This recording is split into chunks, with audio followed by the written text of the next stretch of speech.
ได้โปรดเธอได้โปรดเธอ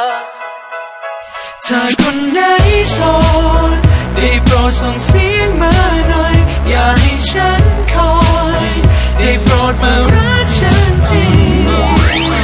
ทุกวันที่ผ่านมาเจอแต่ความผิดหวังพลาดพลั้งทุกครั้งเสียเวลาเสียใจอ่อนล้าและจะไม่มีน้ำตาแล้วจะให้ทำยังไงชีวิตต้องเดินต่อไปข้างหน้านาฬิกาของชีวิตไม่หยุดนิ่งได้แต่บอกตัวเองให้ยอมรับความจริงฝันต่อดีไหมหรือว่าจะโยนมันทิ้งเหลียวมองข้างกายยังไม่มีใครที่รักจริงไม่รู้ว่าฝันคิดอะไรไม่ส่งใครมาให้ทีเฝ้าแล้วรอเป็นปีก็ยังไม่มีสักคนหรือว่ามันเป็นที่โชคชะตาที่ทำให้ฉันต้องทนต้องอ้างว้างคนเดียวต้องเหงาต้องเปลี่ยวอย่างนี้หรือยังไงถ้าคนไหนโสดได้โปรดส่งเสียงมาหน่อยอย่าให้ฉันคอยได้โปรดมารักฉันทีถ้าคนไหนโสดได้โปรดส่งยิ้มมาหน่อยฉันยังคอยฉันยังคอยฉันยังคอยเธอมา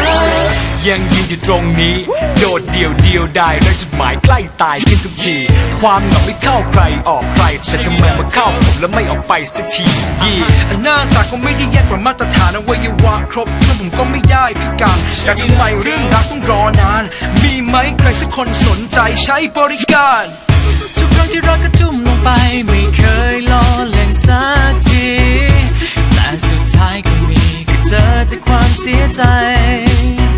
ก็เลยไม่รู้ว่ารักจริงๆหน้าตามันเป็นเช่นไรจะมีไหมหรือใครที่พร้อมเข้าใจและรักฉันเหมือนกันถ้าคนไหนโส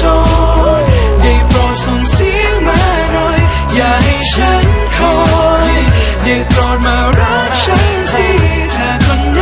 โสดได้โปรดส่งยิ้มมาหน่อยฉันยังคอยฉันยังคอยฉันยังคอยเธอมารักยังเชื่อว่าเธอนั้นมีจริง